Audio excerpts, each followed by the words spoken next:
ازاي اقدر استخدم برامج الهاكرز بدون ما يحصل اي ضرر للداتا بتاعتي، زي انها تتفيروس او حد يعمل هاك عليا.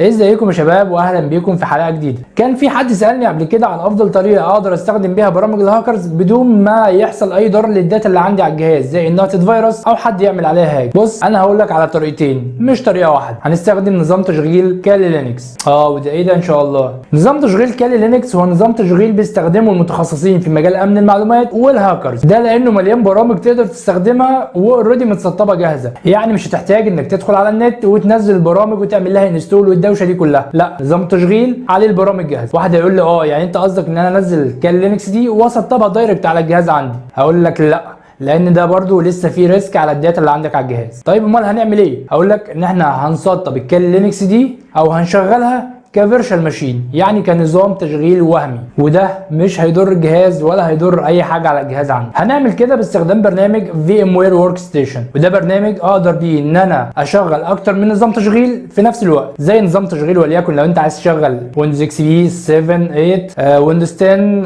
لينكس، لو انت عايز تحط وليكن ابونتو لو انت لسه مبتدئ، لو انت عايز تحط وليكن كالي لينكس اللي احنا هنشتغل عليها، ممكن تشغل كل نظم التشغيل دي مع بعضهم في نفس الوقت. لا وكمان تقدر تعمل شبكه ما بينهم كمان. طيب في الاخر بعد ما استخدم الكالي لينكس دي كنظام تشغيل وهمي على البرنامج اللي انت بتقول عليه الفي ام ورك ستيشن، هقدر استخدمها ان انا اعمل هاك مثلا، او اقدر استخدمها في مجال امن المعلومات لو انا بدرس في مجال امن المعلومات. لو انا لسه بادئ السي اتش وعايز اجرب، اقول لك ايوه هتقدر تستخدمها، والموضوع بسيط جدا وسهل جدا، حتى مش هتحتاج انك تعمل انستول كمان للكالي لينكس. ده انا هقول لك على طريقه ابسط من كده بكتير. تعالى الاول نعمل داونلود للبرنامج الفي ام ورك ستيشن، وبعد كده هعرفك ازاي تمشي الخطوات اللي بعدها.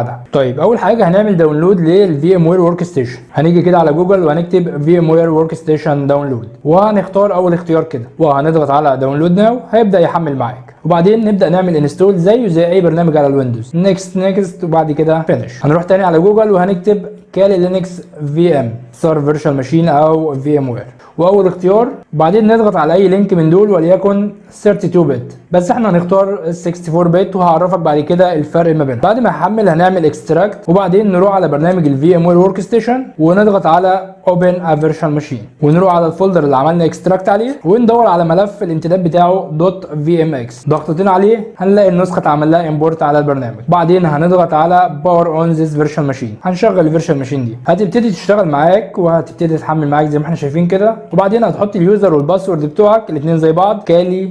ودلوقتي بقى عندك نظام تشغيل جاهز انه يشتغل بكل امكانياته بكل البرامج المتسطبه عليه، وتقدر تجرب عليه وتقدر تشتغل عليه زي ما انت عايز، وطبعا بدون اي خوف من اي ضرر للداتا اللي عندك على الجهاز. طيب نيجي بعد كده للطريقه الثانيه. الطريقه الثانيه هي ان احنا هنعمل بوت من على الفلاش. هنستخدم الكالي لينكس لايف وهنعمل بوت عليه من على الفلاش. هتقول لي يعني انا هسطب الكالي لينكس على الفلاشه؟ هقول لك لا، احنا هننزل الكالي لينكس لايف وبعد كده هنعمل له بيرن على الفلاش. تعال اعرفك على الخطوات واحده واحده. هنروح على جوجل حبيبنا تاني وهننزل كالي لينكس لايف زي كده، وبعدين نعمل بيرن باستخدام برنامج روفوس على الفلاشه. وبعد ما تخلص هيكون معانا فلاشه تقدر تعمل عليها بوت وتشتغل على الكالي لينكس. طبعا ما فيش اسهل من كده. كل اللي احنا عملناه ان احنا نزلنا الكالي لينكس لايف وعملنا له بيرن باستخدام برنامج روفوس على الفلاشه. الفلاشه دي دلوقتي تقدر تستخدمها وتروح بيها في اي مكان متسطب عليها الكالي لينكس بتاعتك معمول عليها بيرن. كل اللي انت هتعمله هو انك هتوصل الفلاشه بتاعتك دي باي جهاز وتعمل بوت عليها والجهاز لسه بيفتح، وكده هتدخل على النسخه بتاعتك الكالي لينكس، تقدر تجرب كل البرامج بتاعتك هتلاقيها متسطبه برضه. فكده النسخه بتاعتك على الفلاشه وانت واخدها معاك في اي مكان، هتوصلها باي جهاز زي ما قلنا وهتعمل بوت عليها. لو في عندك اي اسئله ما تنساش تحطها في الكومنتات وانا هدخل ارد عليك بنفسي، يا اما هنعمل فيديو عن التركايه اللي انت طلبتها دي. لو عجبك الفيديو ما تنساش تعمل لايك وتشترك في القناه، وانتظر ان شاء الله تركات جديده وفيديوهات اكتر. معلش انا اسف على التاخير الفتره دي،